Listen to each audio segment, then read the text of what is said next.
What's poppin' T Squad? It's me, Keisha. I'm here with this week's All Tea, All Shade Real Housewives of Atlanta Season 9, Episode 16 review. No intro this week. A bitch is working on her next best-selling novel, which will be out in April. And it's titled Cranes in the Sky, so get ready. Let's get into the behind-the-scenes tea now.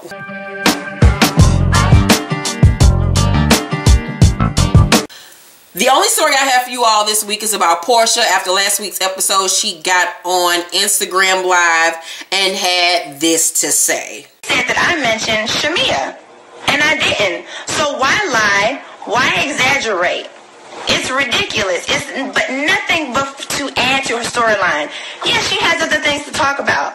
But this right here is a hot topic that everybody's sticking to. So that's why she's sensationalizing it. She's exaggerating it. And with entire press. How are you going to try to add in Shamia when I didn't even say Shamia? If you're so disgusted with what was said, why would you even add to it and keep repeating it over and over and over and over? So I just felt like that was just ridiculous. Bye for Porsha. We all found out this episode that you was a lying ass bitch. But okay, let's get into tonight's review. So we start off tonight's episode exactly where we left off last week with them all at the dinner table and Kandi going fucking berserk. After she says to Porsha that she wanted to choke the shit out of her, Porsha says, "Choke me then, Kandi." Everyone is trying to calm Kandi down and restrain her from going off because she's really upset. Porsha says under her breath to Broke Tide, she can break down and roll all the way to that water. I don't care. So Shereé agrees that Kandi has a right to be mad because Porsha wanting to drug her, which is a criminal act. You just don't make shit like that up. People can get investigated, go to jail for that shit. It can ruin their reputation, their business endeavors. You just don't go around saying that shit if it's a possibility that it cannot be true.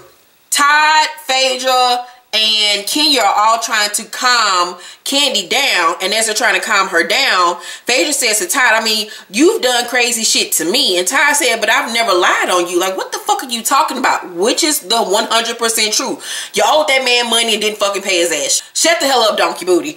So Kenya tells Phaedra, girl, just go sit down. Please just go sit down, musty butt. Kenya then says Porsha has lied on half the people at the table.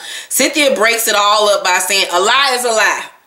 Whether you said it to their face or not, it's still a lie, and this is all some bullshit. And I was like, come on, Mama Cynthia. Being the motherfucking heart and soul of the party, speaking the motherfucking truth. Kandi goes to leave because she's had enough. And Porsha then says, as Kandi's leaving, when you standing on truth, you speak it.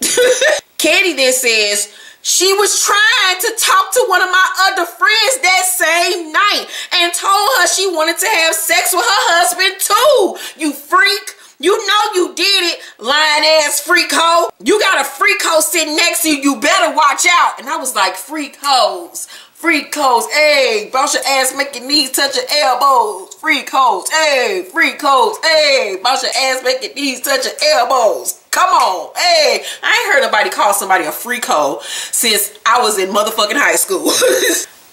As Kandi's going off on them and calling her a freak hoe, Broke Tide is just sitting there rubbing on Porsha's arm like, well, boss, I guess you are a freak hoe. I'm just here for the motherfucking free trip, bitch. After this, you will never hear from me again. The next day, everyone is coming down from the incident that happened at the table, and everyone is preparing to go on this boat ride.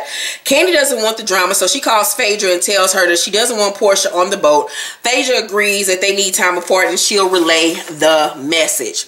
Porsha and Broke Tide are in their room trying to figure out their plans for the day. Porsha says to him, you know, we always get into it. By the next day, we're all good. Phaedra shows up, honey, in a swimsuit that she's apparently had since she was 18. So she was out here holding at 18. It's this crisscross swimsuit with the stomach out, and it's just a piece of cloth holding her little titties up, and then it goes down on her ass.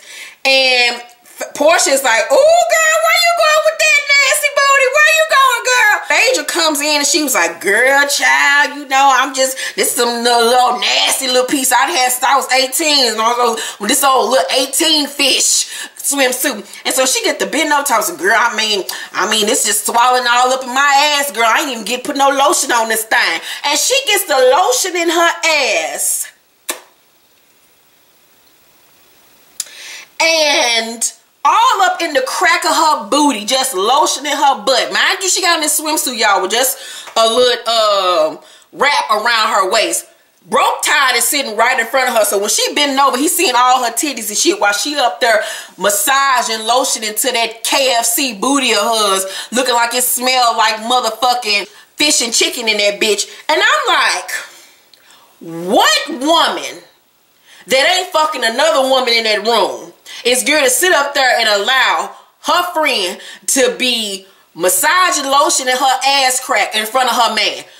I don't give a fuck how cool we are, how much of a sister you are to me, bitch. You're not about to be doing no sexual ass shit like that in front of my nigga like it's okay. Ty just sitting there grinning like a little Cheshire cat, and Porsha looking all that Phaedra booty like it's the apocalypse or some shit. I'm like, all of y'all are fucking. You can't tell me y'all ain't fucking. Porsha and Phaedra have licked each other's pussy on several occasions, bitch, on some old Nick at Night Netflix type shit. Them hoes is carpet munchers. Them hoes like the scissor. Them hoes that went down on each other when Look President and Congressional Conglomerate, whatever them niggas' name is, go to bed at night. Them bitches like each other. Them bitches be over there sucking and fucking. I'm telling you. He's still massaging motherfucking vegetable oil and shit in her ass crack. And then she used that same hand that done bent up her little musty ass and gives Todd a high five. I just wanted to throw up. I was like, you have got to be motherfucking kidding me. So after she get done jacking off in front of them, Phaedra sits down and tells Porsha that Kandi doesn't want her on the boat trip. Portia's like, you know, well, I ain't want to be around her no way. Bitch, you wanted to go. So Phaedra then, on her way out, gives Porsha a high five with that old musty ass Popeye's hand of hers. And on her way out says that she hopes her booty don't keep on eating up this swimsuit. That's just too much sexual ass conversation around my nigga. Because if I was Porsha, I'd be feeling like you trying to fuck my man. Like, no girl, we don't play them type of games, but all of them fucking. They all fucking. On the car ride to the boat, Kandi, Ty, Cynthia, and Papa Smurf, aka Peter, are in one car. Shereé, Bob, King, and Phaedra are in the other car. Shereé asks where Porsha is, and Phaedra tells her. Kandi asks Peter what was said after she left. He tells her that Porsha said, you know, she's tired of them bullying her. Now all of a sudden she's being bullied because she started a whole bunch of shit that she couldn't get herself out of. Cynthia says, I mean, she can make up all these lies about people, but when someone confronts her, she's being bullied. Okay, girl. Phaedra is still sticking to that she don't know what's a lie. Alright, Phaedra. Okay, bitch. See, hoes like Phaedra I can't deal with, because this is a prime example for women out there dealing with friendships. If a person is really truly your friend, no matter if you fall out or not, right is right, wrong is wrong. And Phaedra know damn well that A, she started this shit, and B, that Porsha is wrong and lying on that girl. But instead of being a woman and stop playing sides and playing a little stilly ass game for reality television, she wants to go along with some bullshit instead of stepping up and saying, Porsha, you wrong. You know damn well that that girl wasn't trying to drug you. You taking it too far. This is just too much. You know, we going over into a lane that we shouldn't be going on, you know. This is just way too far. It's going too far now at this point. But Phaedra and Porsha are the type of bitches that you realize after the friendship was over was never your fucking friend to begin with. Because a true friend won't talk shit about you after the friendship is over. And they won't lie on you or put salt on your name. And that's exactly what Porsha and Phaedra has done. So pay attention how a friend treats you after y'all ain't friends no more. And how a man treats you after y'all ain't together no more. That's a telltale sign of their character and how they really felt about you. Phaedra says, who can say what's made up?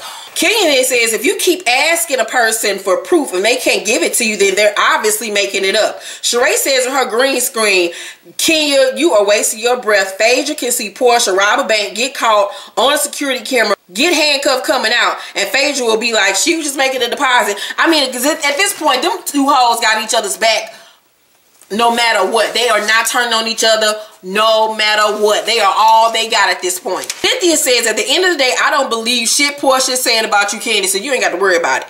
Cynthia tells Peter that she doesn't feel weird about, you know, him being there, and that, you know, she accidentally called him bae, and that, you know, she's thinking about letting him hit one more good time. Once again, like I said to y'all last week, the motherfuckers is gonna pull a Nene and Greg and break up to make up to have a motherfucking wedding special and get back together. Watch what I'm telling you. Shereé says that after her and Bob split, they could have never been around each other on no trip. Bob says after we split, we went to Las Vegas and I was driving her. She fell asleep and I was like, yeah, it'd be easy for me to take her seatbelt off and hit the brakes so she can fly her ass out the window. Now that's some shit we might think in our head. You know, when you going through a breakup with somebody because you hate that motherfucker, be like, I would kill the fuck. Could you see me choking the shit out this nigga right now? But that ain't no shit that you say to other people. That ain't no shit that you like let come out your mouth. Kandi and Phaedra in the backseat like, do we need to start going like this on the window and writing help me? Like, is this nigga is crazy? Bob says, I never hit her. Shereé looks at him like, oh, you didn't? And Bob says, I mean, have I ever touched you? Have I ever smacked you? Choked you? Have I ever choked you? For real, because I may have forgotten. Well, how many bitches have you choked that you'd have forgot? I mean, you just around here choking bitches randomly. I mean, like, how you forget whether or not you'd have choked the bitch? I'm sorry. Shereé says you have, and Bob says, I mean, but could you still breathe?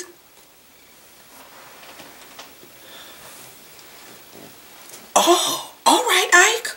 And at that point, that's when all them hoes should have jumped him. They should have jumped him at that point. We would have been in that motherfucker thumping. King's like, you know, that's not funny. Like, chill. Bob says, I don't remember choking her, but if I did, I'm sorry, because maybe I didn't choke you hard enough. Bitch. Couldn't have been me. That's all I'm going to say. It couldn't have been me and my friends, because that... Shereé then turns to look at Kandi and Phaedra like, are y'all seeing this? Like, is this nigga fucking for real? Shereé then begins to cry, and he tries to hold her hand. She's like, no, don't touch me. Like, stop. Kandi says, you know, Shereé, I'm so sorry, and, you know, leans over the seat and gives her a hug, and it's a very genuine moment between Kandi and Shereé, because Kandi, of course, has gone through domestic violence situations in the past. I'm not on you front. I started tearing up because, you know, I've had friends that have been in abusive relationships.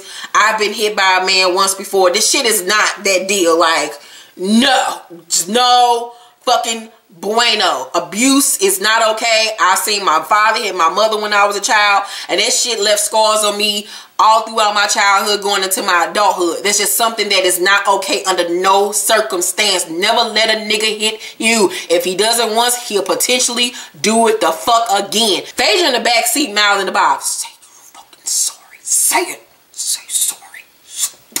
Say you fucking sorry. So Bob says, you know, I don't like to see you cry. And I know, and you know, I don't like the one to be the one to make you cry. Give me your hand. And he holding her hand, and Shereé is just crying. And in her green screen, she says she realizes that he hasn't changed. And she feels stupid for considering giving him another chance. And I was like, girl, I don't even understand why you was trying to give this nigga a chance in the first place. I felt like she was just trying to give him a chance for a storyline, but that's just me. So after the boat ride from hell, the rest, they all meet up for dinner, but Cynthia and Peter are late getting to the table, and Cynthia changed her clothes, and everybody looking at her like, what took y'all so long? Little nasties. Phaedra brings up the girls having a restoration service because the group is so broken, and Kandi ain't really feeling it. Cynthia ain't got time for it, and Kandi says, I mean, you can't forgive someone who don't think they wrong, so I mean, like, what are we meeting and greeting for? Phaedra gets mad because Kandi is speaking the truth, and she says that they need to do the restoration thing for forgiveness, knowing damn well she started all this shit. The men meet up for drinks and food while the girls do this whole restoration thing at 11 o'clock at fucking night. Porsha asks Shereé how she and Bob are doing, and Shereé says he still needs to own up to what he's done in the past and that he's childish. Bob is at the bar trying to see what these hoes is doing next to him. He trying to get on these two little white hoes.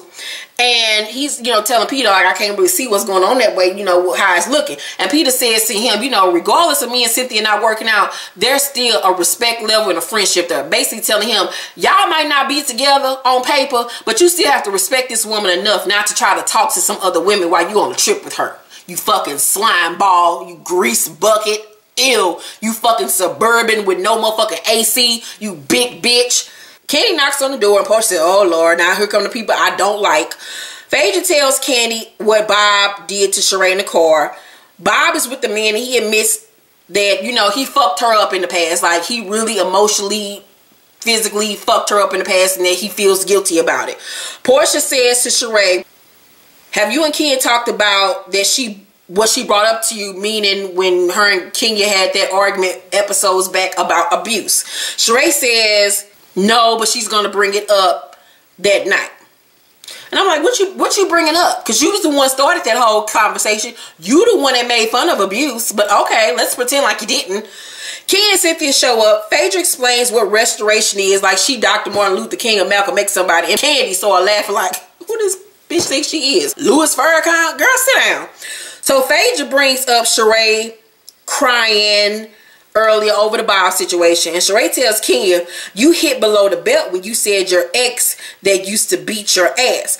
Kenya says, yeah, after you said I provoked people. Then Bravo rewinds the tape on that ass. I think people be forgetting that they're on fucking camera and they're being videotaped. And Shereé said to Kenya, obviously you provoke a lot of people. Kenya then replied, we all do. She has. Shereé then says, but I've never been jumped on. Well, in the court, you make it seem like Big Billy Bob Goat has beat your ass on several occasions. So which one is it? Have you never been hit or have you been hit? Kenya then replied to her, yeah, you have. You had former boyfriends that have jumped on you. Shereé says, who jumped on me? But somehow, this is all KenyasFault.com.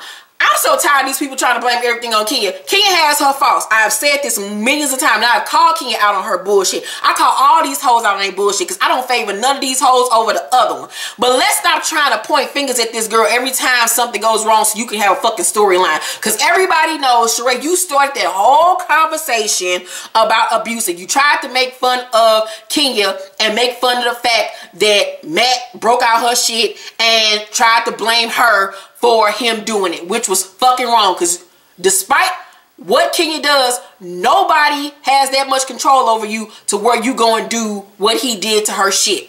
You have controls over your thoughts and your feelings and your actions. So you cannot blame this woman for him breaking out her shit. At the end of the day, and I don't care what you motherfuckers say down there in the comment section, unless you like your shit getting broke and a motherfucker telling you it was your fault that he did it, you go right ahead. Cynthia agrees in her green screen that Shereé started that whole thing. Like, what the fuck are you talking about? Shereé says Kenya made fun of abuse, and she never did and never has and never will. And Kenya says, you don't blame a woman for a man beating her ass. Sorry, not sorry, girl.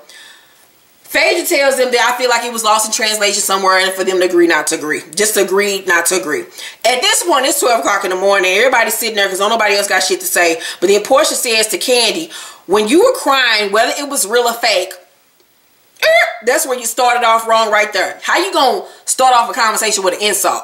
This bitch. She says, when you were crying, whether it was real or fake, over something I said I felt was true. Kandi says, please stop trying to turn my tears into thinking that I care about you at this point, because I don't.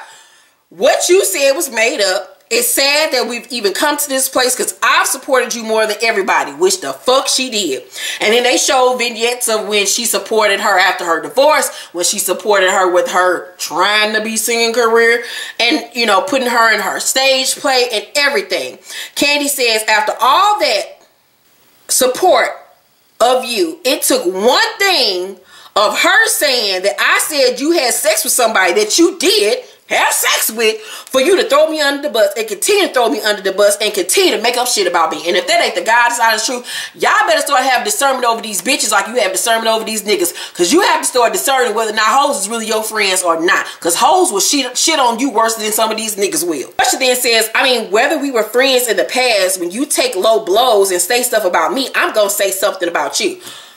Oh, so basically, bitch, you told me if you say something about me that makes me mad or hurts my feelings, I'm just going to retaliate and say whatever the fuck I want to say about you because you made me mad. How fucking old are you, little girl? You a grown-ass woman with a 5-year-old fucking mentality. So everybody's sitting up there like, well, wait a minute, bitch. Did you just admit the fact that you lied on her? I've been telling y'all this since episode 1 of this season that the bitch was fucking lying. But you Porsha goddamn supporters, I mean, I think she telling the truth. I think it's always some truth in everything. I read the comments and I'm just sitting back like, okay, all right. So Porsha then admits that she made it all up because she was mad.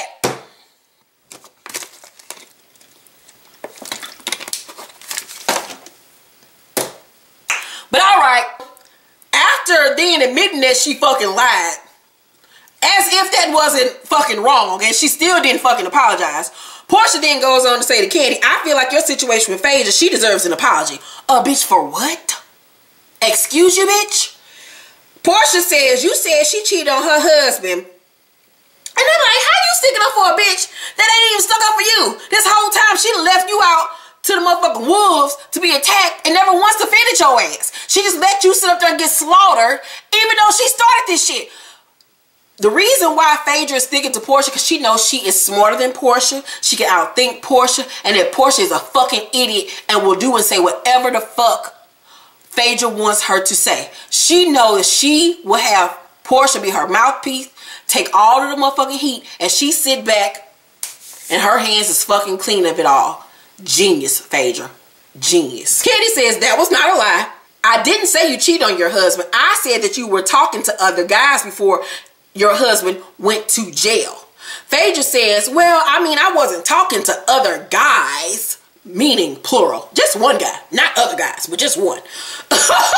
Kandi says, you were talking to another guy. Phaedra then replies, it wasn't like I was talking to him. Like, I mean, that's not even important. That's irrelevant. And Shereé and Kenya like, did this bitch just admit that she was talking to another man before Paul went to jail? Because let her tell last season, she was in tears and distraught that she was getting a divorce and tried to make it seem like Kandi wasn't being a good friend.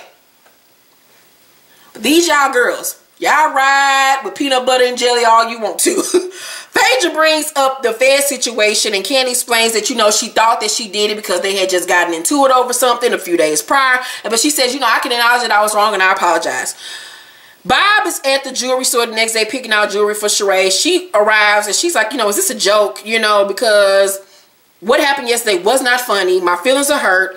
And she brings up him joking about hitting her. He says he laughs instead of crying over it. It's his coping mechanism, which is a bunch of bullshit. Shereé is trying to talk to him about her feelings and he laughing in her face. She gets up upset. He tries to stop her and she's like, no, leave me the fuck alone. She walks out mad. He's sitting up there saying, I'm not laughing. I swear to God, I'm not laughing, but laughing. I can't with that big nigga. Tonight's episode was an A+. It was really, really good. It's unfortunate the things that are happening with this cast. I really think that next season they need to bring in some fresh blood. They need to bring in like 3 new bitches. At this point, they have exhausted all storylines that it's going into some real shit that will never be fucking repaired. These friendships will never be the same. These hoes ain't gonna be fucking with each other like that after this season. So they really need to bring some fresh blood in there to revitalize the show and bring some newness in there. I feel as though personally at this point Phaedra and Porsha need to go because they have no storyline. Shereé needs to go because she has no storyline, and honestly Cynthia needs to go because she has no storyline. They bring absolutely nothing to the show. They just need to bring in fresh blood. I'm happy that Nene and Kim are going to come back to, you know, add some oomph into it. But other than that, I mean, they still are giving us good storylines, but it's just taking a turn for the worse. Once again, abuse is not something to play with, not something to make fun of. If you are in an abusive relationship, please get out. Please seek help.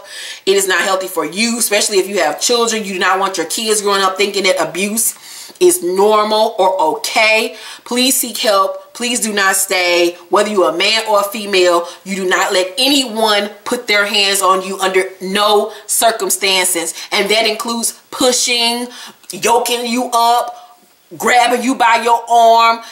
That's abuse. I think people think that just smacking you and hitting you is abuse, but all of those things start with the yanks and the pushing and the this. You can't do that to people. You do not put your hands on anybody under any circumstance. I love you all so much. I'll have, you know, new hair and makeup and all that stuff next weekend. I have a huge haul, spring haul video coming up. I bought a whole ton of shit for spring and summer. I can't wait to show you all the shit that I've bought. And if you have not watched my Underground review, watch that now, as well as my Black Ink Crew review. And I will see you all tomorrow for my Love and Hip Hop Atlanta review. Make sure to thumbs up this video. Subscribe. Let me know down below in the comment section what you thought about tonight's episode. And if you have not, please tap that notification bell button so you know exactly when my videos hit YouTube. Love you guys so much, and be on the lookout for Cranes in the Sky coming soon in April. Love you all. Bye.